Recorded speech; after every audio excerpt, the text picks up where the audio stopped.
All right. What's up, everybody? Thank you for joining us at Comic Book Streamland. I'm your host for the evening, JD Rosario from Unstoppable Comics, joined by my brethren, the guys who have been graciously talking alongside me to all of you about the shit that's in our head, regarding comic books and geek stuff and pop culture and everything like that. So, you pretty much know who everybody is. Let's get down to the business at hand. What Diamond Comics, topic number one. It's the most important thing we all need. We have to.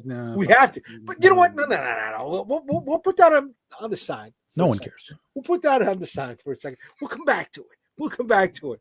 Right? But we've all been doing some traveling.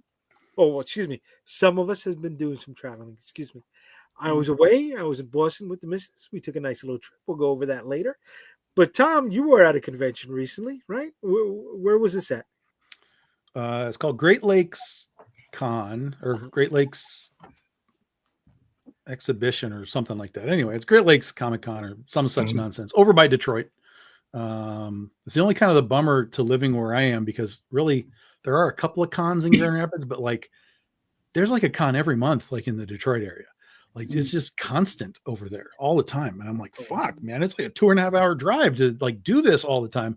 But they're usually pretty good little events too, which is good. Like this one is a small con. But it brings in a lot of, I mean, the place is packed all the time. It brings in comic book creators. It brings in some, movie stars and stuff, but it's not like overwhelmed. I mean, it's like a Comic-Con. Like there's a lot of comics in there. Like good stuff and just, dig through the dollar boxes kind of stuff. So, Great Lakes Comic-Con. Yeah. And it should be one that I do because I'm only 2.5 hours away, but it's so early in the year. I always forget about it. And this is like, oh yeah, it's like in 3 weeks, I can't get in. So, I got to make sure it's on my list and, see if I can get in next year. Cause it's a good Marvin, little are you close to that one or no? No. No, I'm in Pittsburgh. Yeah. Even Ohio is a drive for him. Yeah. So like an hour and a half, 2 hours. Oh, so you're like on the west side of Pennsylvania. Yeah. Oh, okay. All right. Border, Pittsburgh. Yep. Yeah. So anything special happened at that con, Tom? Or no?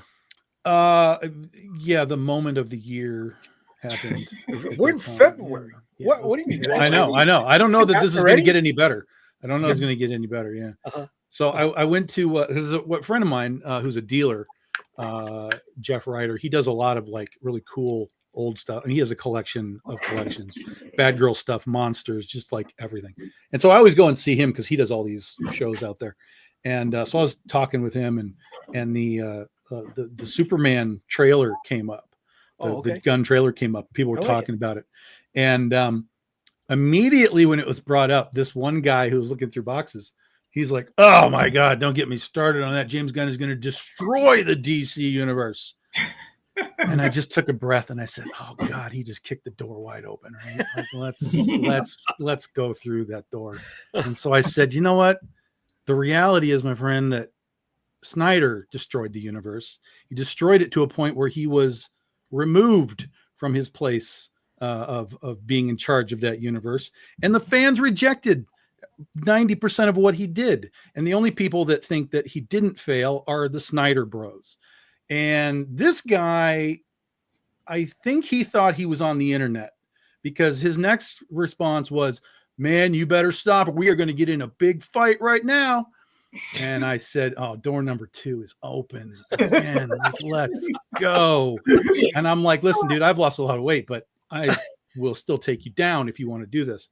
And so I said, 'No, let's talk about this movie. Let's talk about it. Let's talk about how terrible Man of Steel is specifically.' And he tried to take me to Justice League. He's like, 'Well, what about Justice League? The Justice League cut is like so much better than that.' I'm like, we can accept that. But being better than that Justice League movie doesn't mean that shit is good, my friend. That doesn't mean it's good. Better is not necessarily good. But I said, let's go back to Man of Steel. Let's talk about Pa Kent. Shall we start on Pa Kent, my friend? Let's first talk about maybe the worst ever parental death ever filmed, written, put onto screen in any capacity. The worst possible parental death. There's nothing redeeming about anything that Pa Kent did in that scene at all. Zero, precisely zero. He didn't really have a response. And before I even went further, I was like, and then you're going to tell me that Pa Kent, when asked, should I have let those kids on the bus drown? You're going to tell me that Pa Kent's response is maybe? Nope. Fuck no, buddy. That is not Pa Kent. This shows me that whoever's making this movie has no concept of what it is they're trying to fucking do. And this guy walked away. Like, just was like, walked away. So- And what so made it even, Talk what off made the it internet. the sweeter, the Uh-huh. sweetest part of it is there was an audience because people were there going through this guy's boxes and looking through stuff. And they were all just quiet. They were all just like, Oh wait, the Snyder Bro was the dealer. Snyder Bro was just a random guy. Oh, okay. Random guy. No, Jeffrey loves my reviews. Like we're friends on Facebook and stuff. Okay. And so he'll when I see him, he'll be like, "What did I miss? Like, tell me what I missed. What review did I miss?" So, when we talk movies at his booth all the time, it was fantastic. But I was like, "Oh my God." It was so cathartic to get this out to a Snyder Bro and seemingly at least crack the shell of perfection that they see in Mr. Snyder's stuff. I mean, do they not realize that Warner was tired of him after Man of Steel? Yeah. I mean, they immediately ripped the threads and made him do a different movie than he wanted to do. After Justice League's mustache incident, I don't know how much I can defend Captain America: Brave New World's Liv Tyler non-mustache incident. Oh, sorry, did I spoil something? And they keep saying that she was on set. Yeah, it didn't look like she was on set. Also, the end scene with the trees. Okay. That was mostly live. Most of that, like, they planted trees for that, and then I guess they CGI'd other trees in that. It was weird. That whole scene was weird. And then there was the above shot towards the end where you're seeing like all the cars and stuff tipped over. I'm like, that looks fake as fuck. Like, this looks horrible. This demolition of this area looks horrendous. Yeah, a lot of it was like they have sets. They like the production designer showed the sets for the movie, and you can see the sets from these scenes. And I'm like, what the heck was going on there? Yeah. I mean, they did refilm a lot of shit. In fact, I learned something. I thought that, what's the dude's name? Sidewinder. What's his name? Giancarlo. I thought that Giancarlo replaced the wrestler dude, like Seth Rollins. Character, but he didn't. No, he didn't. No. Seth Rollins was going to be King Cobra, and then some other chick was going to be Diamondback, and then they just put him in as Sidewinder. Yeah. So they cut all that other stuff out just to give Giancarlo sort of the spotlight as Sidewinder versus as the other characters. So that was interesting to learn. But but for me, I was like, when I heard Serpent Society, I was like, fuck yeah, bring me the Serpent Society. But then all they did was put these guys in fucking trench coats and black armor, and I'm like, yo, this is stupid. Yeah, I don't want this anymore. They still haven't had a costume villain team in any of the movies. Yeah. Well, right, because we got Copperhead in the movie. Yeah. You guys knew which one was Copperhead? Yeah, he was the first fight. Yeah. I didn't know. Yeah, nobody knew. I didn't know until like 2-3 days ago. And I didn't know D-Man was in the movie also. Mm-hmm. Really? Who was D-Man? You don't need to know. Yeah. No, I know of the character. I don't know which character. His friend in the Special Forces that had the heart attack. Oh. Yeah. Who had a heart attack in the books. I was like, Gerber? Mm-hmm. So but it was the young lady from Battle Angel Alita. I don't remember her name. That she started side by side with Giancarlo Esposito in The Maze Runner. She played like his adopted daughter, which is funny. He got her kicked. I mean, he eliminated her scenes from this movie. She was supposed to be Diamondback? Yeah, she was Diamondback. Yes. Rumors were that Liv Tyler was at the Cherry Blossoms to calm down the Hulk. And that's so much better. That's better writing than Captain America going, "Hey man, calm down, man." Like, Right. stop it. Yeah. Stop You it. don't bring her up as much as you do, just to put her as a little button at the end. That was Yeah. And there was also some rumors that some of the Eternals were supposed to show up in the movie too. Yeah, well, you even had the Patriots' grandson who was cut from the movie. Yeah. You could have had the kid in the gym when he was playing flag football. I mean, Yeah. come on, man. You could have just had him in the back carrying fucking duffel bags. Show he's stronger than normal. I like to see the full cut, so we should start a movement. Hashtag release the full cut of this movie. I don't think we need any more of this movie. Yeah. Like, I would be curious to see what it was, but I wouldn't spend too much time on that. Yeah, we need to fly like banners over the Super Bowl and things like that. So we're gonna be instead of Snyder Bros, we're gonna be Wilson Boys. Is Yes. that it? Yeah. Here we go. Okay. Mm, And I'm sorry. Anthony Mackie's not a lead, guys. He's not. no. No. He's not. He can't carry a film. He can't carry a franchise. No. You know, the Amazon and Netflix feeds keep trying to push his movies that he led to me. What else has he led? I know he was in a video game movie of some kind. He was in Twisted Metal. Yeah. But that was He's an pretty ensemble. good at Twisted Metal is pretty good. He's pretty good in that.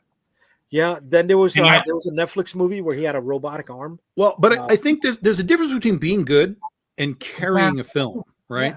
Yeah. So I don't have a problem with him, and I think he's a perfect like Falcon. Like when he was with Steve Rogers, like perfect, 100%. Like run that duo if you want to do that. But him just as like this is the guy, he's carrying the film. Yeah. At least in this particular one, I don't think he necessarily did. But there's that elevation. there's not a lot too. going on in this movie. It's watchable. Elevation, right? Yeah, it's watchable. That's the one with the post-apocalyptic thing. Yeah, where they like the monsters can't go above a certain elevation. Yeah. They have to go into the town to get medication and stuff because nobody went. They forgot to bring it when they were there last time. Okay. Yeah, it still doesn't do it for me, bro. Okay. You know, right? I keep hearing these talks about the Q rating, right? His Q rating just isn't high enough to carry a film on his own, man. No. I mean, like saying is that like Twisted Metal and Falcon and Winter Soldier, where that's his wheelhouse. Probably TV shows where it's extended time of build, where he has more to work with, and then has someone to play off of. It's when they put him in a movie on his own that he seems like he's not given enough to do. Yeah. The interplay, that's a great point. That's a great point. Because in this movie, you know, even his partner guy, it just bugs the hell out of me. Like they're too similar. They're like the same guy. And I'm like, if you're going to have like that sort of partnership thing, you should have sort of opposites in some capacity, at least in personality, something like that. But if they're just both knuckleheads, that's not engaging. It needs to be him and Bucky. I would have said I totally agree. Yeah. I mean, but even in the scene he had with Bucky, did he rise to Sebastian Stan? Did he rise? But those two work well together because they're opposites. Yeah, you get the nice opposite back and forth between them. The odd couple. Yeah. Well, I've heard good results about the Thunderbolts test screening. Hopefully it carries over. Hopefully the movie is good, man. You know, because Captain America's he's going down. He's going down to the lesser half of the Marvel flicks that are out there, man. You know. But the funny thing about it is that there's nothing coming out that's going to like overtake it. So it's going to be number one. Is it six? Yeah. Well, I mean, it's been out for what now? 2 weeks. This is the third week. Third week. So just about 3 weeks, and it's made almost $300 million. So it's doing okay. The problem with it is that it costs so much extra money because of all the reshoots. Right. He's on the moon. Cap is on the moon. Like, you know, if it had just been the original sort of budget, it probably would have been fine. But because it had all the extra reshoots, extra money, now it's got to make like a shitload of money to be done. But I kind of assumed it would make about 400 million, and it's on its way to do that. I don't know if it's still got juice in it to get there, but you know, 400 it's already domestic or 400 international total worldwide. Yeah, worldwide. Yeah. Now I got a question. Like is Rob Liefeld right? Is Fahey drained out? Should he move No. on and like, you know? No, I don't think it has anything to do with Feige. I think it just well, I mean, from a creative standpoint, I think he was trying to figure out. This is the way I look at it, because after Endgame, everything went its separate ways. Mhm. There was no rebuild. There was no, okay, we're going to do Eternals that leads to Shang-Chi, that leads to Black Widow, that leads to whatever. There was none of that. Like we had with Cap to Thor to, you know, whatever. And so I think that they were trying to see if they could just have a Marvel universe that existed before having to go back into the heavy rebuild of all of this stuff. Because that takes a whole different set of creative muscles to like, hey, we have the next 10 years that's going to build us to, you know, Secret Wars or whatever it is. Okay. And so they just said like, look, we're going to do TV. We're going to do this stuff. We're going to do this stuff. We're going to do things that people know. We're going to do things that people don't know what the fuck it is. But we, at that point, two things. One, we had been trained to understand that it all leads to something. And so when it doesn't, we're like, well, why did I watch this? Yeah. And two, we just had 10 plus years of epic build to a point of like, how do you even attempt to top what just happened without star players, right? Because a lot of the star players were bailing out. Right. And you know, your remaining star players were basically Tom Holland, Benedict Cumberbatch, Loki, or your guys. Yeah, but you can't do anything with the Hulk, so he's not Chris even Hemsworth. an option. Chris Hemsworth, right? Which they did try to do something with him. They made another, you know, movie with him, which you know did well, but got shot down. Land-based Thing. See, but that's creatively behind the scenes. You had three major shifts that Kevin Feige was dealing with. One was the ousting of Ike Perlmutter, right, and the political turmoil or right, the company turmoil that came with that. You had the Disney shift with Bob Iger coming back, right, and the previous head of Disney who was just feeding the beast to get stuff up there live stream. Excuse me, for the Disney Plus, right? And he also had the elimination of that Marvel collective, that brain trust, right? That group of creators who were there as consultants, and they're not there anymore. Well, yeah, and you gave these films and stuff to people that actively admitted they had no idea what these things were. They're just like, this is a good job. I want to take this job. I'm going to make whatever this is. And they really didn't have any source material connection. And so you start to kind of stumble. And the same thing happened with Star Wars. You were giving it to people that had literally were like, I don't know what this is, but we're going to make a thing. And we're going to make it my way. And we're going to make Star Wars or Marvel. I don't think they're going to make, I don't think they made Star Wars, and I don't think they're making Marvel movies. They're making something, but they're not making. But prior to that, you had everybody kissing Lucas's ass, you know, with those first three prequel movies. He just had a set of yes men, not challenging him, right? Not forcing him to tell a better story, and that's what we ended up getting. Yeah, but the thing is in retrospect now, those movies are great in comparison to what's come out the last few years. Right.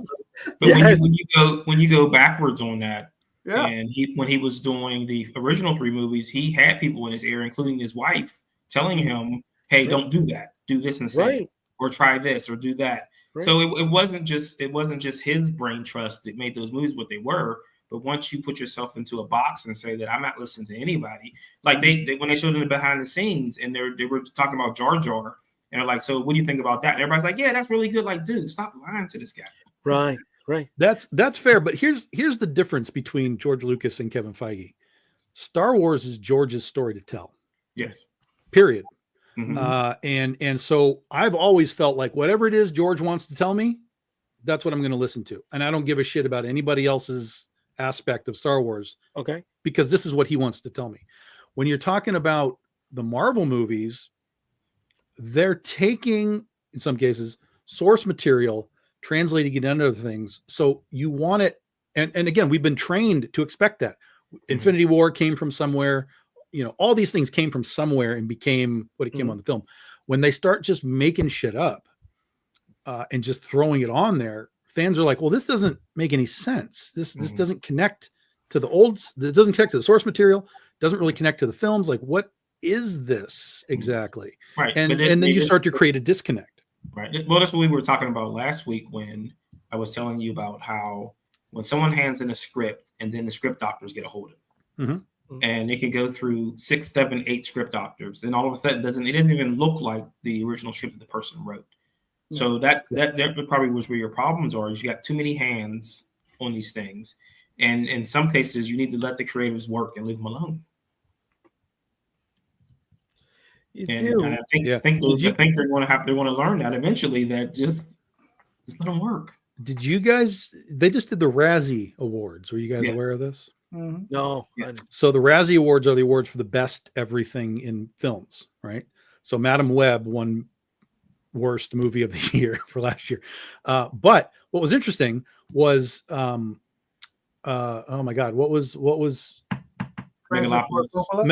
Megalopolis got nominated for like 6 shitty awards, including worst director, Mhm. which he won. By the way, he won Wow. worst director. Here's the interesting part, though. He accepted the award. He went up on He stage. did a speech, and he was like, "Look, I'm going to take this.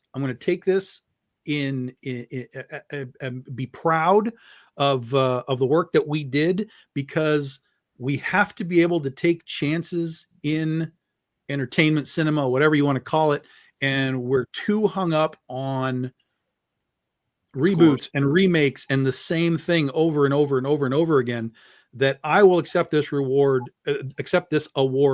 to, as a toss it in the face of, general Hollywood. I'm not going to be like, oh no, you guys don't understand me or anything like that. He just accepted it. He was like, yes, I understand all of your complaints, and we have to keep doing these experiments in film and TV and everything in entertainment, or everything is just going to become this watered down. Well, I mean, it already is. You're already there. Oh, for sure. Across the board, all the major studios are doing it. Every single one of them are. He would have been better off taking $120 million, breaking it into 6 clumps of $20 million each, finding 6 young directors, giving them $20 million each, and letting them make their movies. I think that would have been a better use of that money. Well, he also blasted the scoring system. So now he's talking about Metacritic, Rotten Tomatoes, Cinema Scores, all that other stuff. But forget all that. I saw that movie. Did you see that movie? Any of you guys see that movie? I saw that movie. It's terrible. No. Yes. It's not a good movie. No, it doesn't make any sense. It's interesting in parts, but it's not a good film. It's like what was the one that came out right before The Matrix with Russell Soul, when they're on the spaceship and he's able to change things with his mind. Oh, Dark City? Dark City. So it's like Dark City on every drug. Yeah. That's what that movie is. That's how it's rapping. It's Dark City. I like Dark City. No, it's like Dark City, but not good. No. Well, it's not a good movie at all. Okay. Right. Because the thing is, and then the thing is, it's shot in New York, allegedly. And then, like, he's showing us footage from, like, the 60s of New York. Mm-hmm. I'm like, that's not New York. That hasn't been New York in 50 years. Yeah. Well, it's supposed to be the fall of the Roman Empire, right? But still, though, shoot New York now. Yeah. I mean, there's still some rough parts of New York, or find a city where. Wasn't that part of the movie, though, that it was some sort of time travel thing? No. Oh, I don't know. No? I'd swear I heard somebody talking about there's like time weirdness happening in the film. Well, yeah, okay. You got Megalopolis on one hand, right? Mm-hmm. But then 2 years ago you had Babylon, which was an amazing movie that got no fare whatsoever and was torn to shreds. Excuse me. They took artistic license with history and the way cinema converted from the 1910s, right, to the 1920s to talkies, right? And they dropped so many different tidbits of information, truth about history, and it went the wayside, right? And it was a great narrative. Your big problem is that everything, like you said, everything's a copycat, right? Mm-hmm. And it's the same thing with comics, same thing with movies. And that once something independent blows up, then they copycat that. Yeah, of course. So people need to understand where they need to guide their money to is to independent projects. Leave those things alone. Once they start to fester, then all of a sudden they'll want to make changes. But as long as people are going to feed the machine, like you get what you get. Mm-hmm. Yeah.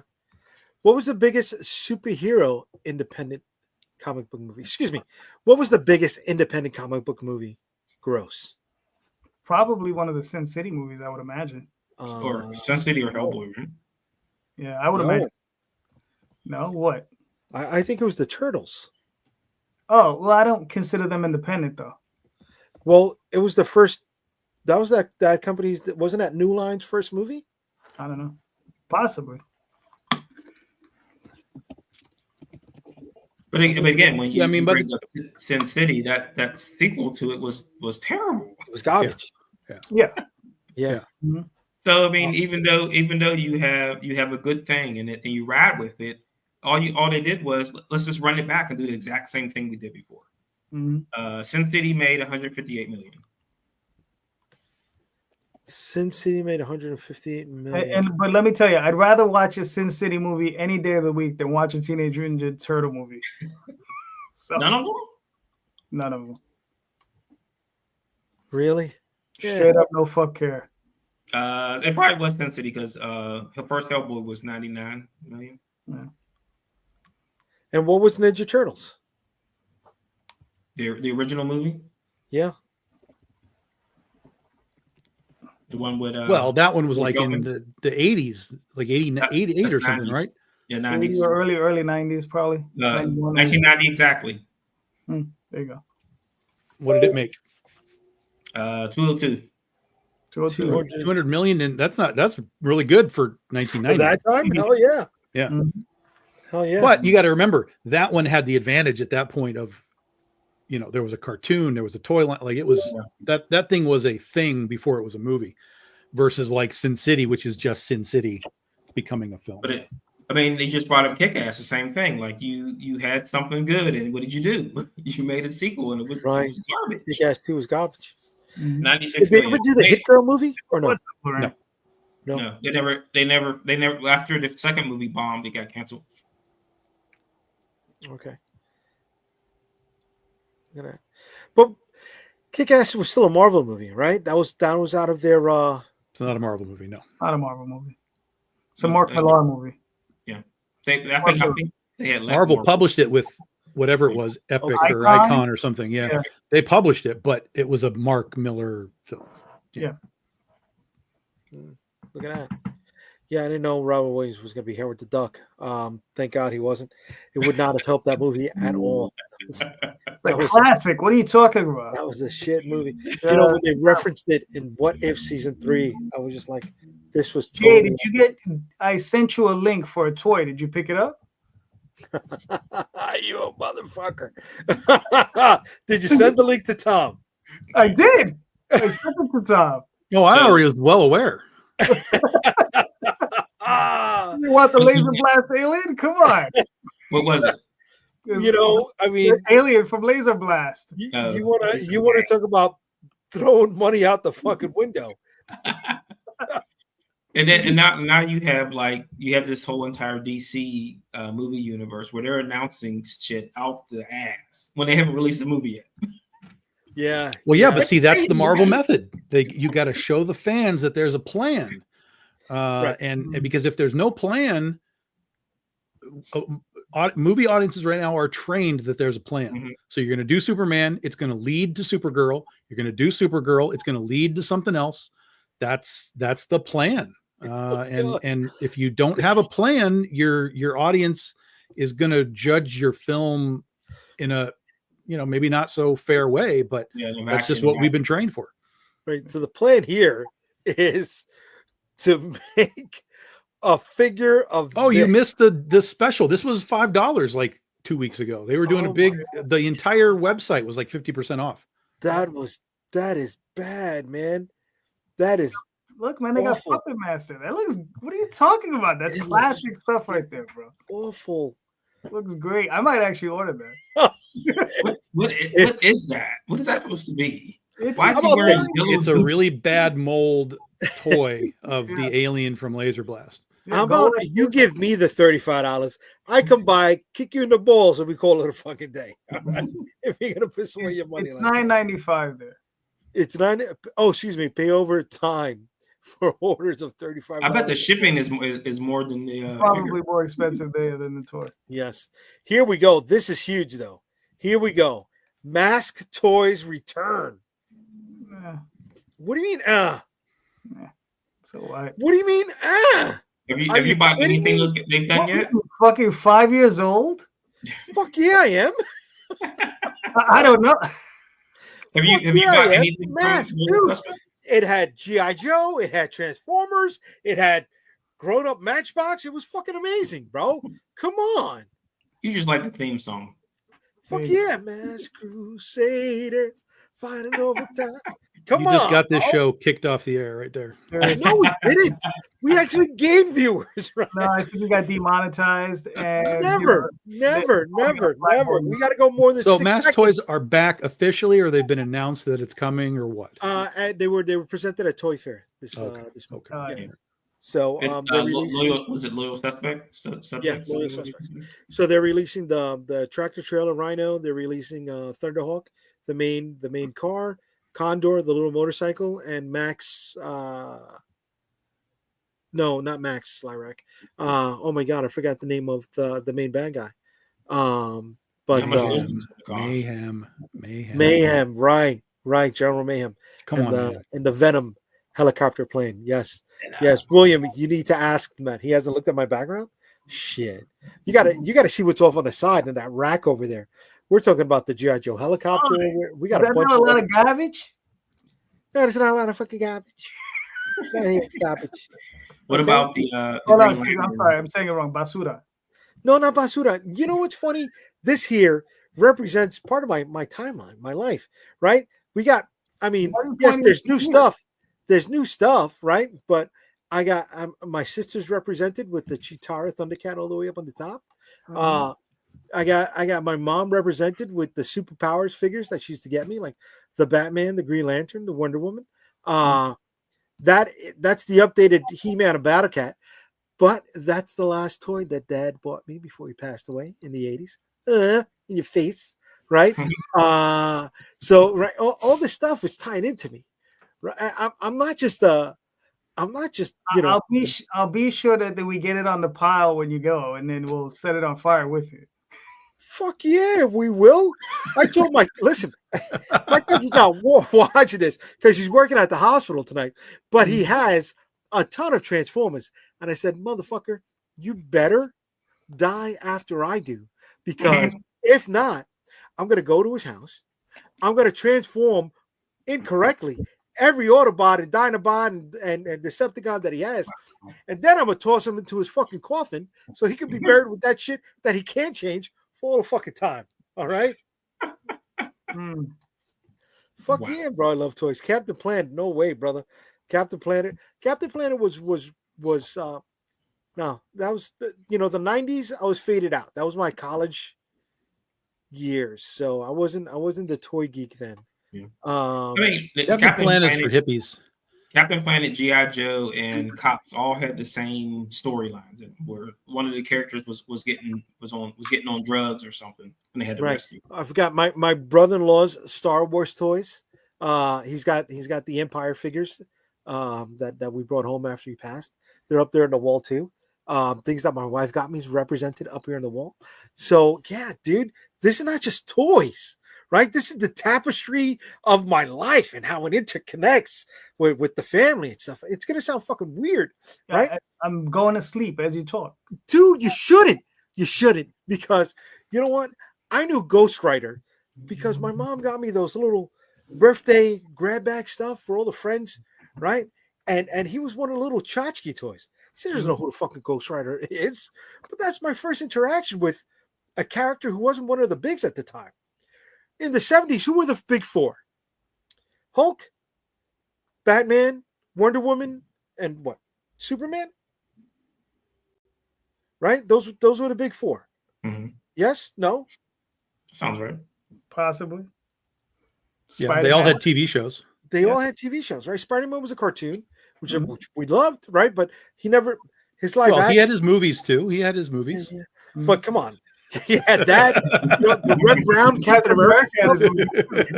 And he was on the Electric Company. He was Spider-Man on the Electric Company. He was on the Electric Company. That's right. That's right. So yeah, He had yes, Rob. It's my timeline. This is my timeline, right? This is it. This is all the stuff that informs me. This is why I write comic books. This is why I loved cartoons. It's the fucking shit. It's the way to fucking be, right? And I got excited because this past weekend I was in Boston, and more specific, I was in Boston. I was in Mass, right? I thought you say you didn't like Boston. As a New Yorker in Boston, I was in Boston. Your cousin from Boston, and William was up there, but we went up to Salem, Mass, and we went to a couple of museums. Right, did a little witch hunting. The witch museum. We were there, but we went to an awesome comic book shop in Salem called Harrison's, and Harrison's has been around for 27 years. It is in the heart of Salem, Massachusetts. This is the owner, Larry. He's been in the business even longer, right? He's been working in comic shops all his life. He knows his shit. It's a great shop.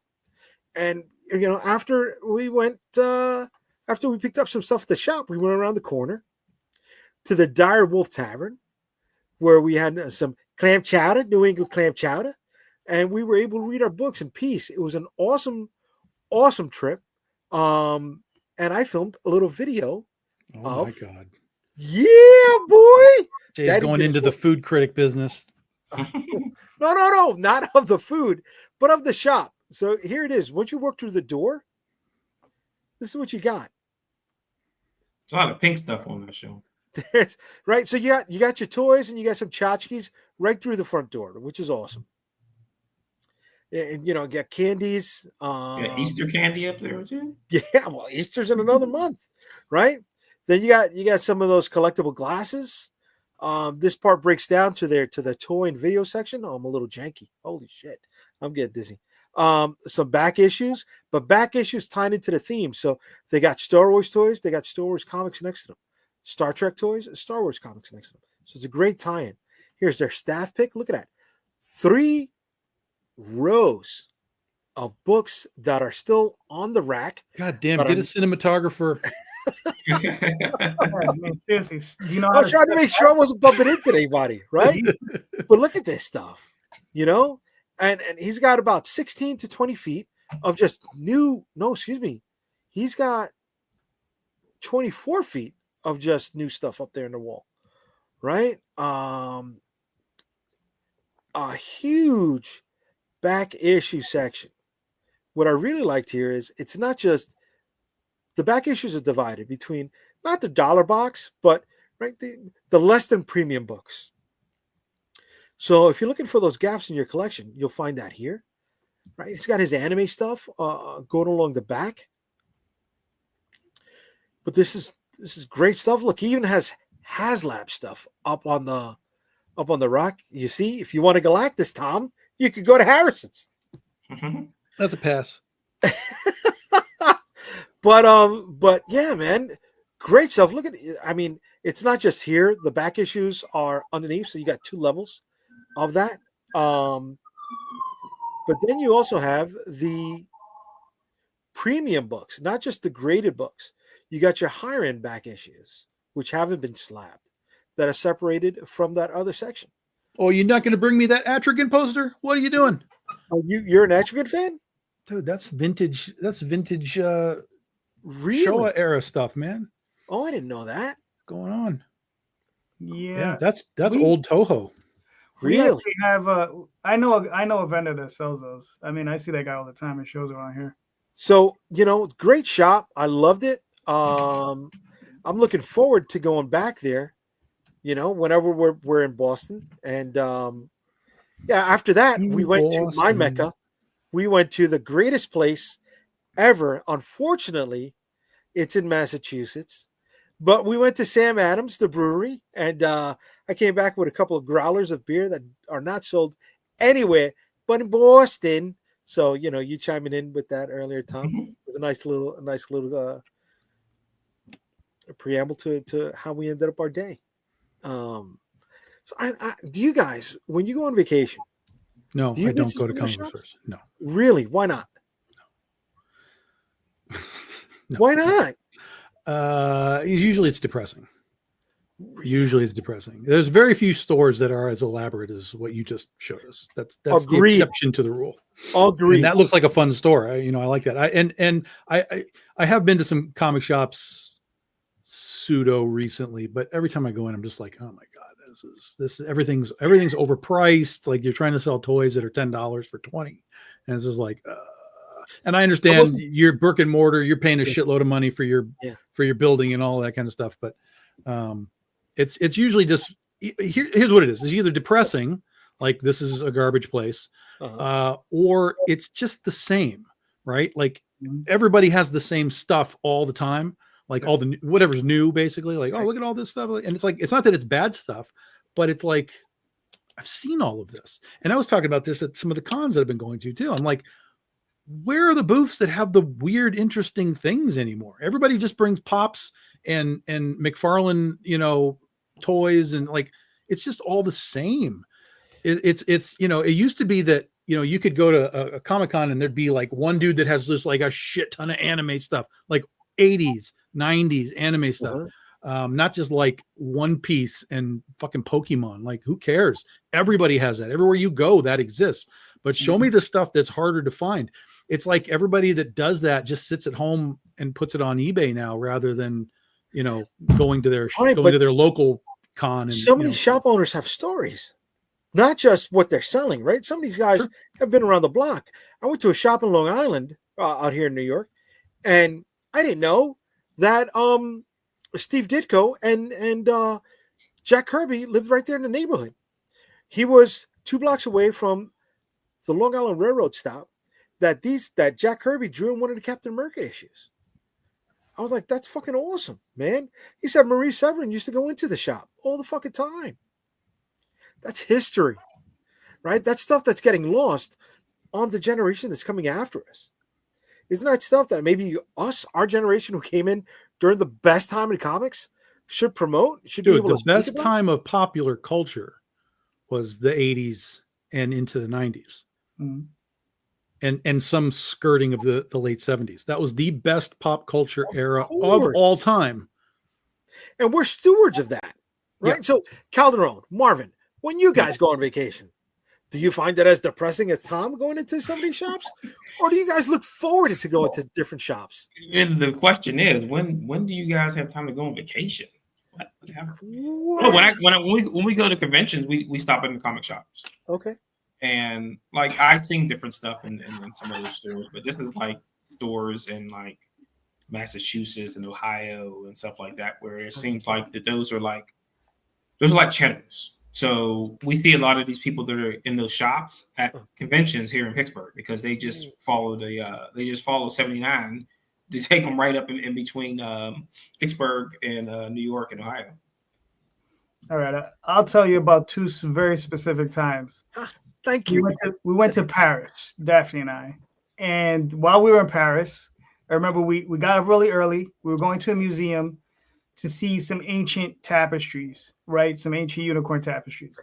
And as we got out of the train station, I pointed to a shop and I said, right there, I said, that's a comic book store. And Daphne is like, no way. I said, I told her, I was like, listen, I says, my geek monitor is up. That's a comic book shop. Was it Forbidden Planet? No. This was in Paris. So we walk up. It's London, right? What? It's London, Forbidden Planet? Yeah, it could be, yeah. Okay. So we walk up to it, we see the window, is like, oh yeah, it's a comic book shop. So we go to the museum, we spend a few hours there. When we come out, because the store was closed, it was early in the morning. We came out and we went in there and I was like, oh, this is really cool. We looked at all the bande dessinée and I was like, I'm gonna pick up a comic, I'll probably pick up 1, maybe 2. Daphne walked out there with this huge ass pile. It was like this, and of course we had to carry it. But anyway, and I didn't pick up anything. I was like, well, she got enough for both of us. So, but yeah, that was one time. Then another time was I was out in Vegas with my buddy Dave and Dave, right? It was 2 days. And what was the Olympics? No, that's just in it. There's 2 Daves. It's Dave and Dave. You don't remember Dave? Oh, excuse me. It was Dave and Dan. Oh, there you go. Yeah. So anyway, but Dave, who lives out there, huge comic book fan, and he is a dollar bin diver. He is like an obscure comic book guy. Like the stuff that like you're talking about Marvel, DC stuff, that's not the stuff he's interested in. He's interested in independent comic books, but like black and white, indie, 80s, early 90s, that sort of thing. Okay. Some alternative stuff. I mean, now he's collecting zines, and I mean, he took me to places like, some of the joints, they're a little dank and they're dark, and you go in there and they have like tons of dollar boxes, and you're going through these things. And those are the types of places I like, because you find hidden gold cheap, right? You find the stuff, and it's like these guys, it's not so much that they don't know what they have, they don't care. You know what I mean? They don't give a shit because they've been there forever. Yeah. They might own the building or whatever, and they're like, you go in there and they just got tons and tons of stuff. And he took us to like 2 or 3 places like this. During that same trip, we went out to California. We went to a couple comic shops out there. Those more modernish, what we're usually expecting a comic book store these days. But I like the more little rundown. Like I went to the Koch warehouse again last weekend, and I picked up a bunch of dollar books. And I mean, look, the place smells like cat piss. The place is disorganized. The place is a mess. It's dirty. It's filthy. It's all over the place. But man, they got books galore. And if you're willing to put up with that stuff, you can find stuff cheap. Yeah. We're talking about Marvel DC stuff. Like you can find stuff from the 80s, relatively inexpensive. We're talking about X-Men, Teen Titans, Keys, all kinds of stuff. And this guy got this stuff laying around. Like he does not give a shit. And you bring it up to him and be like, $10, $5, $8, whatever. Yeah. He'll quote you prices. He doesn't even look them up. He'll be like, look at them, $10, $5. He doesn't care. Like I bring up the dollar books. Where'd you get these from? Is it the dollar bills? He's like, okay, 1, 2, 3, whatever. It's just really, really funny. But yeah, man, that's the sort of experience I like. Like that shop that you just showed, that's nice. You understand? But it's not really the experience. Like that's, that has everything that I already order online for, that I get for half off. Okay. You know what I mean? Anything that's in there, I would just, if there's something in there that I wanted, it's probably going to be new. I would take a picture of it. So I'm going to order it online for 50% off. All right. Well, I like to see things up close and personal as opposed to just ordering them straight out. So I would love to, I don't want to say taste test, but are you licking books again? We talked about this. Right. What? Licking books again. Mm-hmm. Something about that newsprint, man. You know what I mean? Something about that newsprint. I think you know what? The death of newsprint also led to the death of Silly Putty. Right? Because who's going to peel off Silly Putty led to the death of Silly Putty because it was a useless, pointless product. It had its moments in time and then it was gone. Yeah. You don't want to suck the ink off a comic book newsprint with Silly Putty. Listen, you get enough cyan. That's like taking an LSD tab. Really? No, it's a joke. It's a joke, but Tom tried it. I'm susceptible. Did we lose Marvin? Is Marvin here? It's blurring out. So blurry. You blurred out. I thought it was frozen. You look like an 80s horror movie. This is like how horror movies start. Like, why isn't Marvin blurry? And then suddenly, like, it'll go all static, and you'll hear like a scream. Yeah, you're looking like a Blair Witch movie. Yeah. There he goes. There you go. Oh man, if you had turned it back on and you were standing in the corner, I would have just cut the fucking feet. I would have just cut the fucking feet. Or someone else was sitting in the chair. Yeah. Oh, I did that to Calderon. Yeah, a couple of months back, he was doing a Sunday morning show to get his British friends on, and it was really awesome. Right? I was knocking on that back door that's right behind Calderon. Yeah. Terminology, sir. Terminology. He turned off the screen. He turned off the screen so he can open up the door that was behind him. Okay. Mm-hmm. And we turned the screen back on. I was sitting in the chair. Right. It was a nice little 5-minute gag for everybody. I was dropping off some stuff to his place. So things like that can happen. Things like that can happen, right? But if he turned it on, he was in that fucking corner. I would have shit my fucking pants. Shit my pants. Or been up close and have like a snot bubble coming out your nose. I would have fucking lost it. Okay. Not for nothing. That was a scary flick. It was a scary flick. The tension was up there. I saw it at the Angelica, which was a huge indie theater here in Manhattan. It's not. Is it still there? Is it? I don't know. I just saw. I don't know. And you went into the main area after you got your ticket, and they had a little museum to pieces that were found. This is what I was going to tell you. When you went and saw it, did you understand what it was, or did you believe the setup? No, like, I had this is actual found footage. I understood what it was, Okay. but prior to that, there was prior to the major theatrical release, because I didn't know it was an indie movie before that, right? And there was also something similar called The Jersey Devil, where a reporter was looking for the Jersey Devil out in the woods. And they were killing campers, but it was a found footage film, and it was along that style. But there was also a mini documentary coming up with this fake backstory to who the Blair Witch was. Yeah. And I thought the documentary was better than the I agree. I was let down by the movie. Yeah. But the creepy factor was still there. Right. Well, I think that once that it was out there and people were talking about it, it lost a lot of its sheen. Yeah. And but then it was great marketing, dude. Yeah. Marketing was great. And then they did the sequel, and then they blew the whole thing up after that. So. Yeah, they did a remake though, which is not bad. Yeah. A remake of the sequel or a remake of the original? They did a remake of the original film, but they made it. It's not really found footage. It's almost a straight movie. Yeah. And I think it's just called Blair Witch. And it's a good remake. It's a good. I want to see it. Sort of reimagining of the whole thing. Yeah. When did it come out? Oh, long time ago, like 10, 15 years ago. Okay. Nobody major in it? Not that I know of. Okay. Yeah. The Angelica is still there and still operating. Still out there. Okay. Yeah. And they're showing Caligula soon, so you might want to go check. Oh, no way. No way. No way. I'm surprised Roddy McDowall was still acting after that movie. But you go into a movie like Cannibal Holocaust. I don't know if you guys remember. Yeah. The director was so I don't want to say convicted.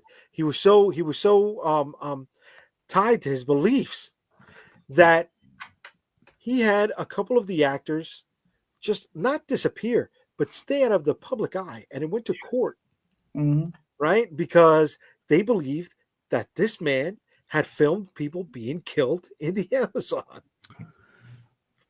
I got a story for you then. Oh. You guys ever heard of a Burt Reynolds movie called Shark? Yeah. So in this movie Shark, there are sharks. They're diving for treasure and doing stuff, and some of the underwater scenes have sharks. I'm sorry. I thought it was Sharky's Revenge. Not Sharky's Revenge or whatever it is. Shark. Okay, no. So they're diving for treasure, and they're down there, and so some of the scenes is they're swimming around with sharks, like real sharks in the ocean. So a shark attacks one of the diver guys, not Reynolds. It was just stunt divers. Okay. Cameras roll. Cameras fucking rolled while this guy got killed by a shark, and they put the footage in the movie. Wow. That's the quintessential the show must go on. Wow. Yeah. Mm-hmm. Yeah. I mean, that's almost like those videos, what's it called, Faces of Death. Yeah. But they weren't legit. Those weren't legit though. This actually was just a fucked up thing. Yeah. Yeah. No. Yeah. No. That's fucked up. And I only found out about that because there's a great, if you guys are into sharks, there's a great documentary on sharks and film and stuff called Sharksploitation. It's a great movie, documentary on shark movies and stuff. Fantastic. You can tell Tom is like Shark Week. Tom is just Classic. Don't call me. No. Shark Week is trash. I don't care about Shark Week. It used to be Shark Week is- good. It used to be good. Yeah, I mean, yeah, and it's still not like bad, but I just don't care. No, Even Shark back then, I was like, I can watch like maybe 2 hours of this, and then I'm done. That's because the Discovery Channel went into the trash bin. they did. Kind of Once they did the thing with the mermaids and Megalodon, they were done for. Yes. Yes. Yeah. And what I loved about that was the stupidity of people who were like, holy shit, did you see that mermaid? That's Yeah. a real fucking mermaid. Like Kim Kardashian went on Twitter and was like, yo, they have real footage of mermaids. Like, I'm like, you guys are idiots. You're really Oh, we showing know us who that. you are right Come now. on. Come Yeah. on.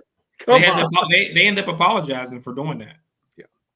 But it was over with after that. They were done for when they did that. But that was that time period, right? That time period because you had Alien Autopsy. Remember Mhm. that one? Oh Yeah. God. Yeah, that was terrible. Jesus. Right, but once you take Discovery and History Channel and start making up stuff, then you like it's shock factor, and now Right. you're no longer, no one's ever going to believe anything you do after that. So now you're done for. It's over. Yeah, there's only about maybe 4 to 5 hours of new footage during new programming during Shark Week. Everything else is just reruns from the year prior, Mhm. right? Yeah, Do you like, guys hey, remember- remember when that shark jumped out of the water? Let's show that again. Psh. Right, right, Like, yeah, Right. we've seen it. right. We know. You guys remember when Sci-Fi Channel first went on the air? Mhm. Yeah. They were looking to fill programming slots. Mhm. There was a guy who would just come on in the middle of the night and like talk about these conspiracy theories, like the Roanoke stuff, and he was a skinny man. He wore the blazer. I think it had question marks on it. I think maybe he was the same guy that told you the Book of Grants during that same fucking program. It was an infomercial. Oh my god. These guys captured America, right? Because how many people Well, that was the new In Search Of. that Yeah. was, right? In Search This Of. was even like the internet was new. We were starting to become a global information base. So that was the first time I ever heard about Roanoke. I'd never known about that before. And here's this guy, and I'm like, oh. So that stuff still goes on though today. Mhm. Right? I mean, not just ancient aliens, not just in search of. You've got oh my god, what's the 6'7" archaeologist guy? Expedition Unknown? I have no idea. That know. he You're calls too himself deep for me. modern-day You're deep Indiana down the rabbit Jones. hole. Yeah. Well, you also got the guy that goes, I'm not saying it was aliens, but it was probably aliens. That's Ancient Aliens guy. Yeah, yeah, yeah. That's that guy. Oh my god. That's that guy. What a fucking joke. Mm. I go back to Bugs Bunny and I just hear him calling people what a maroon. That just that goes off my head on a regular fucking basis. Well, I mean, the thing about it is now is that you have so many channels and they need to fill so many gaps. Like you've got psychics on TV now. Yeah, but we had that in the 90s too. We yeah. had Well, but yeah, but they Madame were Leota on her fucking phone line, whatever her name Yeah. was. Yeah. But that was an infomercial and it was treated as a joke for us. Now it's like everybody believes in it. And like, how are you a psychic and you're not rich? But I mean, come on. I mean, that's the first thing I'm saying. They are rich. They're rich off of your money, Right. Off of your money, over your money, Mm. right? They got rich. They got richer, right? And if you do like they do, you'd get rich too. Well, yeah, it used to be, late night, you just go on TV, stand next to a Lamborghini and say, buy my book, and I'll tell you how to get a Lamborghini. And people would buy your book. Josh Gates. Yes, that's the guy from Expedition Unknown. Aliens. Great show, but he always goes on these expeditions, but he never finds what he's looking for. There was a funny one where the guy was trying to prove the Earth was flat, Oh, and he had a camera, and then he had like a light shining through like a hole, okay. and he was trying to get the holes to line up from like it was like 20 feet away, and he accidentally proved the Earth was not flat while he was doing this, and he just cut the camera off. He just cut the camera off. It was the end of the show. That's great. I love it. Or no, let's go back. So there's Remember no when, belief system. when Geraldo Rivera went to Al Capone's safe? Yeah. Mhm. How big was that? That was a big Capone's moment. vaults, yeah. That was a big moment because we all got sucked into the fucking joke. The joke was on us. The joke was on us. So instead of Shark Week, we should have the joke that was on us week and just have all of those fucking shows replaying all over again. You know, I mean, we bought them hook, line, and sinker, and we did. Mhm. No, I mean, but it was like it was something you used to capture people's imagination.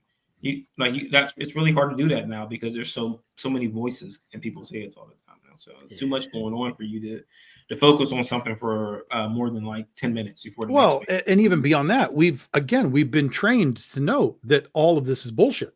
Mhm. So, 9 times out of 10, if someone's like, we're going into the mummy's tomb and we're going to see what's there, nothing's there. Right. Well, they had that show. there's that dude who claimed he found the fucking Ark of the Covenant in the 80s, but Yes. then the story gets perpetuated because then another team goes back and they're like, oh shit, we found where he says this is supposed to be. And then their permit gets pulled and they're not allowed to do anything. And for 40 years, no one has supposedly been down there. So everything just perpetuates these, these ridiculous myths. Well, they had a show. I don't know if you ever watched it, Penn and Teller Bullshit. Yeah. Yes. Yeah. I loved it. It's a great show. That was.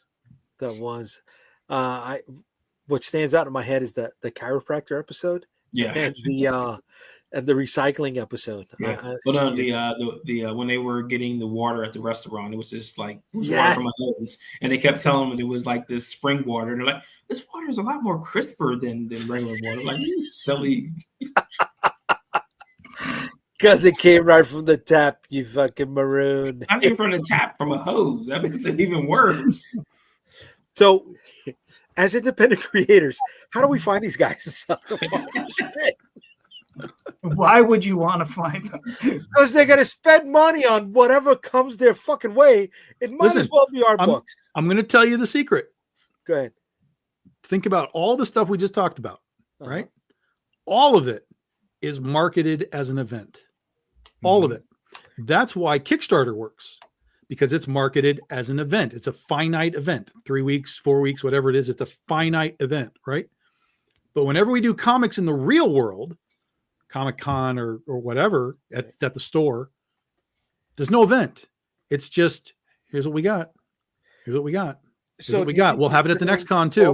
We'll have it at the next con. We'll have it at the next con. Even the variant covers, like convention exclusives, even that itself is not an event anymore because everybody knows that everything that's left over goes online afterwards. So you literally have to start creating the FOMO. I hate that term, but the FOMO. You have to start creating that to some capacity. And I'll tell you this is one of the things that like Dan Mendoza and Polito do that I think works really, really well for the FOMO is everything that they do on that campaign is gone when the campaign's done. It's not that they're making 100, and if they sell 70, they'll put the rest on a website somewhere that somebody can get later.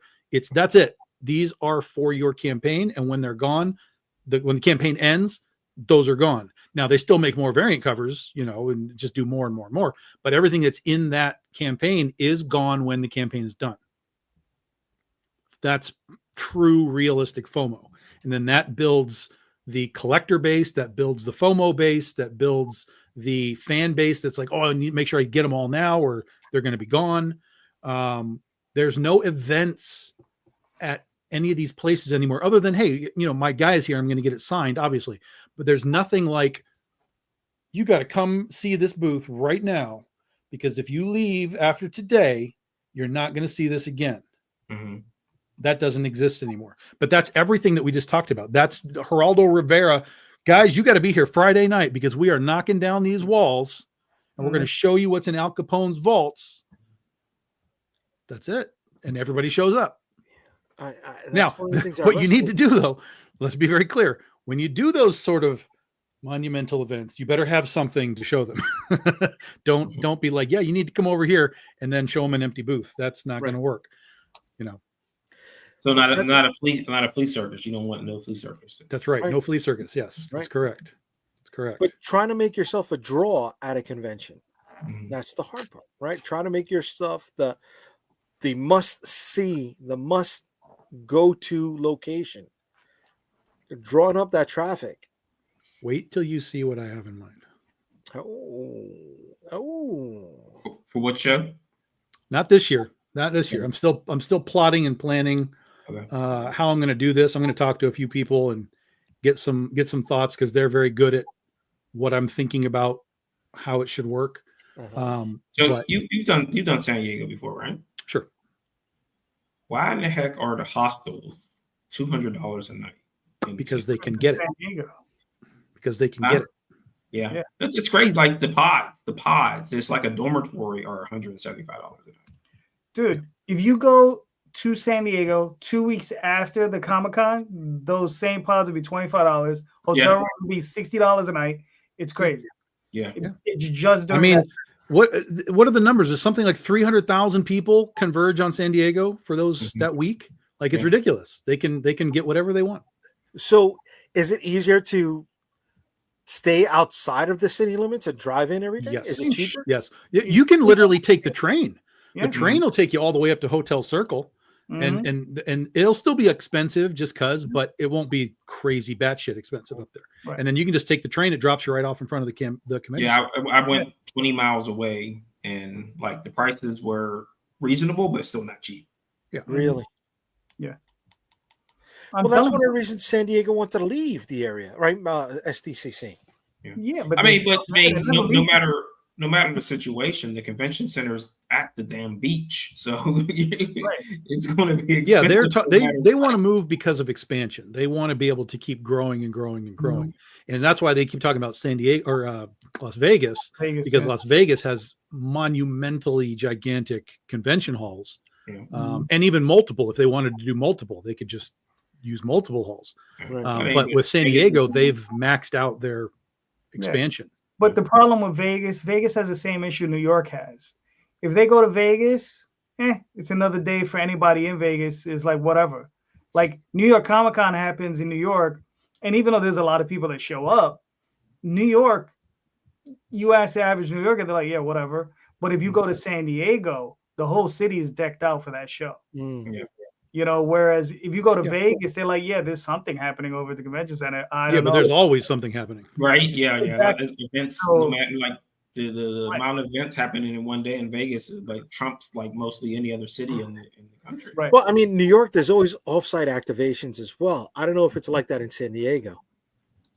Yeah, there's definitely stuff offsite. Yeah. Yes, Yeah, for sure. there's a lot of stuff that's done offsite. Yeah. I remember the one time I got approved for San Diego. It Mhm. was because there was a boat in the harbor that they needed Right. filling up. And I'm like, Mhm. no, I don't want to go exhibit on a boat. You know what's funny? I got my first ever San Diego Pro badge. I didn't have a comic book made. I had a website with some production art. That's Uh-huh. all I had. Just some sketches on a website. And I pitched for a professional badge and I got it. Nice. Now this was like maybe 20 years ago, well before I started doing comics, but this is when I was tinkering with comics. So I just threw some shit up there and they gave me a pro badge. I had a pro badge for like 3 years off of it. Wow. Crazy. The fuck? I should have been more ambitious. Yeah, it was going to be sinking sails. Nothing was coming out that weekend. Who was going to go to the fucking boat? You know what I mean? In the back in the harbor. Some people did that. Like Really? the people from Bat City did it. They did the boat thing. Yeah. Yeah. How did they do? Oh, I haven't talked to them because they were at Comics Pro that like right after that, so I haven't got to talk to them yet. But I should be able to talk to them this weekend. I think Billy Tucci threw a party out there on the boat. Yeah, back out in the boats, there's all kinds of stuff going on. They used to do interviews back there on the boats for the Right. big stars and stuff, the comic stars, whatever. There's a lot of stuff that goes out back. Okay. Yeah. I said no. No, I said no. It wasn't for me. I wasn't going to do it. I Mhm. wasn't gonna but that's not the only one though. There's other comic cruises. Yeah, there's That's an actual comic different. cruise. Yeah. Right. That's different. Like if if there's something out, in Nashville or what is it on the Mississippi that it's on one of those riverboats. Mhm. Oh yeah, that's the whole fucking theme. Everybody's going to be on the riverboat. That's different. When you got the main building here, and then you got the boat in the back over here, most people are going to stay over here. Yes or no? Mhm. I mean, yeah, probably. But I mean, this other one wasn't. It was like a couple weeks ago. It didn't have anything to do with the convention. It was be like the setup before the convention kind of thing. When is WonderCon? WonderCon is April. What's the one that's on Halloween or the end of October that they do? Not sure. I know Baltimore is in October. No, Baltimore it's is in LA. September, October. Baltimore is this year in October. Yeah. Is it Emerald City you're thinking about? Emerald City's right now, happening this weekend, Oh, okay. or within the next week or so. But there's the LA Comic Con. There's one in Ontario. Yep. I know it's LA, and I know it's around Halloween time. That a semi big one. There's Long Beach. Around 30 to 40,000 people.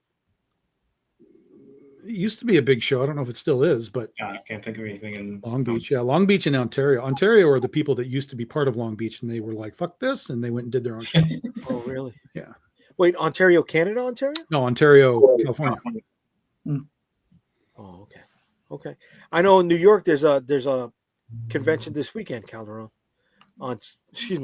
Saturday only. Yeah, I mean, you're going to start to see a lot of people get priced out of a lot of these shows because they're ramping up their costs so high, right? That people aren't going to be able to afford to go. Well, they got to pay for the celebs, dude. Well, I mean, a lot of these shows are not bringing celebrities anymore because of it. I mean, and the thing is, the question needs to be asked. Like you mentioned celebs. If I go to a comic book show, I don't go for celebrities. I'm not interested. I don't care about them. I want to see comic book artists.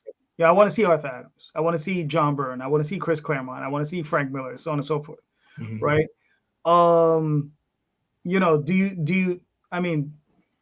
Is it a disservice having all these celebrities? We know they attract people. And that's one end. But that's good for the guys who are running the show. You've been to Steel City before, right? You've been to Steel City before, right? Long ass time ago. So forever okay, ago. So you've never been there where it is in the Monroeville Mall. I mean, the Monroeville Convention Center, right? At all. I think that's where it was at. But I went we're talking 94. Okay. So they have the celebrities in the back area, right? So you've got an owl like this.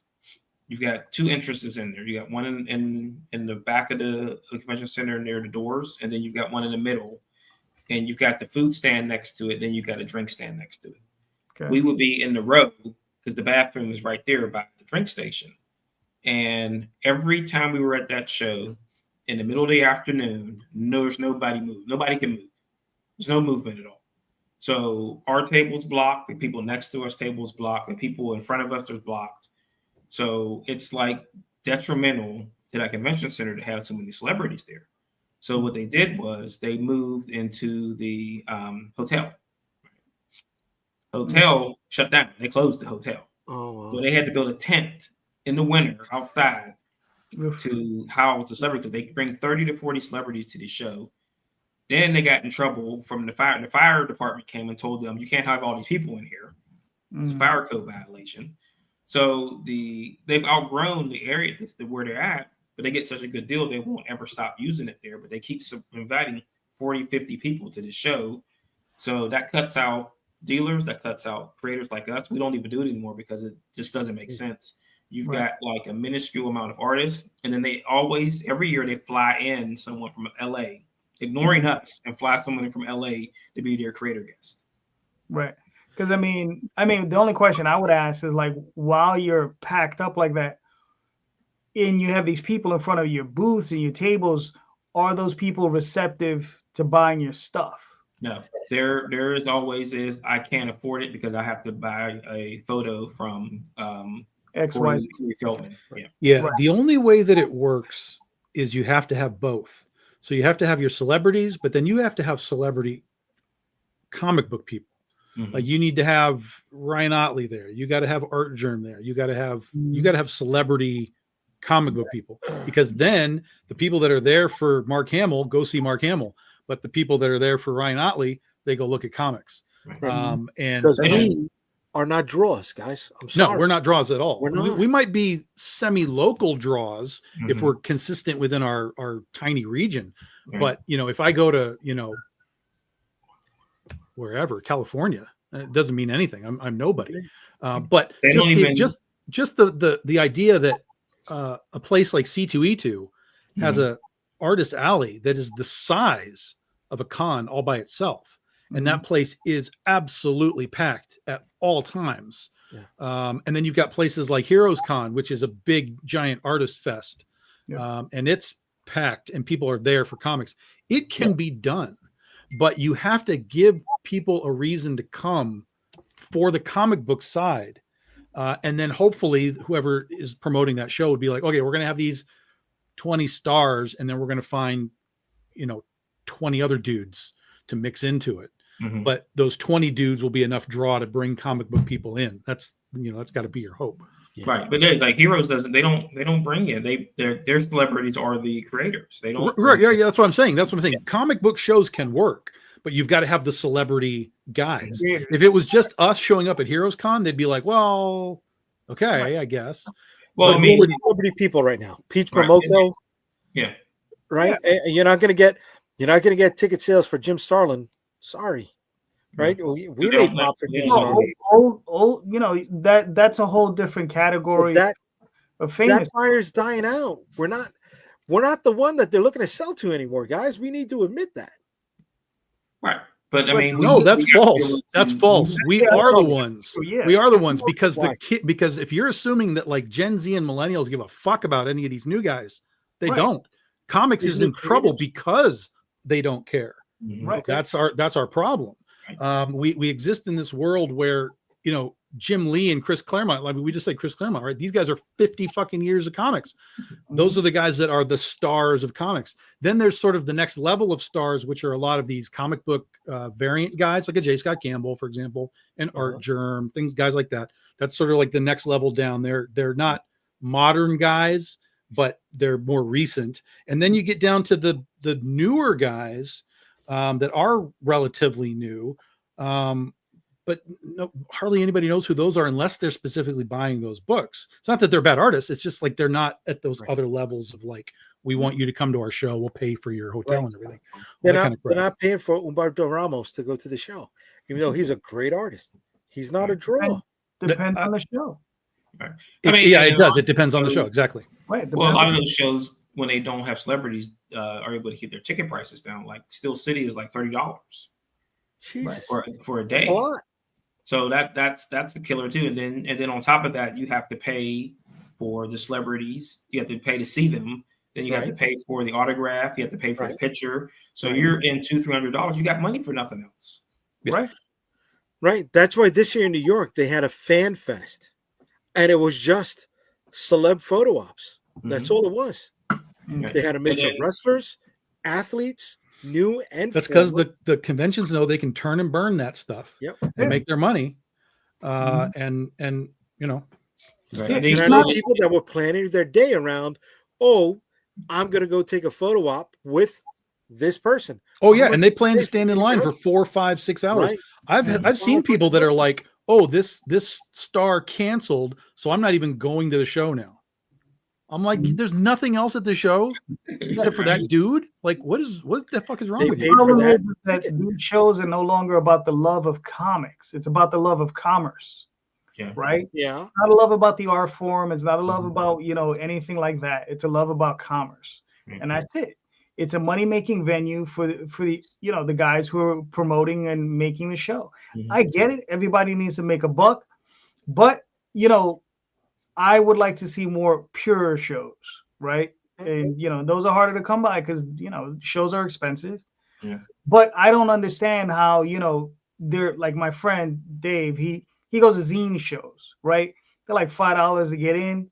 Mhm. And then, tables are like 50, $70, right? You got all these people selling zines. And 3 weeks later, there's a comic book convention in the same spot, and it's $100 to get in, and the table's $400. Right. Like, what changed? Different promoter, a different Mhm. promoter. Right, exactly. But but the thing is like, Well, different promoter, but also then it would be different guests, different types of guests. That A is- zine show is not. There's no such thing as a zine no. superstar that's going to No, no. cost a shitload of money to bring in. And, right. But that's the thing, though. If you're just gonna do a comic book show, right? Just do a fucking comic book show. You don't need a big star. You grab whoever's local to you. Look, Walter Simonson moved away, but there are other people in the area, Larry Stroman, so on and so forth. You could do a small show with people who are local to you and just do a comic book show, and it just be a comic book show. You Right, don't. that's going to save you money too, because like Right. Steel City, they don't even invite Savini and Doug Bradley to the show every year, and they're local, and they're not going to cost you as much as bringing flying Chevy Chase in here every couple months. Right. The fact that Chevy Chase does a show is kind of funny, though. Yeah, and they had Chevy Chase, they had Beverly D'Angelo at one show, and then they had Well, one of the Case was- Rusties at another one. Yeah. And what's it? The guy who played Stu in Scream. He's always here. I'm like, what are you doing here? Which one was Stu? What's his name? Matthew Lillard? Yeah, Matthew Lillard. Yeah, he's here all the time. He's a Scooby Doo guy, Yeah, right? they love him See, here. that's why comic shops like Harrison's are that important, because you're going to get all the stuff you're going to get at a convention without having to pay the overhead to get in there, without looking for the celebrities. If that's not something that you want to be on the hook for when you walk through those doors, because you're being charged for that regardless, whether you Mhm. understand that or not. Right. Your ticket fee is being applied to that personal appearance, right? You're not going to have to pay that overhead when you go to a shop like that. And if you're looking to fill the gaps in your collection, you could do that in these kind of shops. So it shouldn't be disappointing when you go to a shop, right? Well, I mean, that's why we do Depends the on free the shop, book day and other. It And, does we had, depend on the shop, yeah, we, because I visited 2 shops in Boston, and you saw only did a video. Right. And it depends what you're looking for. You Yeah, know? that's the thing. It really that's it. I mean, he had a lot of cool like big hardcovers and omnibuses and whatever. Yeah. I didn't see a single one that I was like, oh, he's got that one. Like, give me that one. right. Yeah, But I everybody's just- got I their just see- specific taste. But the thing with the store is that they have to cater to the modern pop Mhm. culture thing. They have to. It's a requirement. They can't get weird because the weird guys aren't coming into those kinds of stores. So I understand that they have to cater their merch to who's walking through their door. Sometimes they have a weird corner, Yes, yes. right? They'll have that weird corner, you know? Yeah. It's like in the movie Fanboys, they have a tricorder to weed out the Trekkies. Right. Like, yeah, like if someone and goes back in that sometimes back the weird corner, it's corner's like behind the curtain. watch Sometimes that the guy. curtain you have to go behind. I remember that movie. Yeah. You know what's weird is that these glasses, I don't know if you guys noticed, they're reflecting the crow's feet. They're going to around my eyes. Jesus fucking Christ. I'm getting old, man. Getting? Shit. You're already Yeah. there, bro. What the You fuck? don't get old, you get better, right? I don't know those if are I'm like getting George better. Costanza glasses. Like, what is going on right now? These work for me. What are you talking about? I could see from here to California. I got no fucking problem with these glasses. They're doing it for me. They're doing it for me. But guys, we are right there, just about to touch the hour-and-a-half mark. So I want to thank you all for hanging out with me. I know it's not always possible. So the time you're giving me and the time you're giving everybody here on YouTube and on Instagram and on Facebook, a little bit of our knowledge is always appreciated. So before we get out of here, we'll start from the bottom with Calderon. You want to tell everybody what you got coming up and where they can get it? Yes, I'm JD Calderon, the writer who created the Oswald Chronicles, Tall Tales, Dreamweavers, Magi's Grace, and a couple other things that are coming up. And on Sunday, this Sunday, Sunday. I will be back with Mr. Tom and Jay. And in a couple of weeks, Marvin. You never in a invite Marvin. couple of weeks, I'll be on another show with Marvin, and we're gonna have our retailer special. Marvin where gets we're his own special show. Exactly. Oh, If Marvin comes on, he is a damn co-host, and he actually does his damn job while he's there. Dang it. Hey, you got a job? You get paid? You pay Marvin? I send him a quarter every time, at least 25 cents via PayPal. Okay, all right, very cool. It's Tom. 10 cents per viewer. What? You ain't making much. You gotta tell people where they can find you and what's coming up next, brother. Yeah, bigdoginc.com, guys. Get your books. I will make this a public announcement here as well.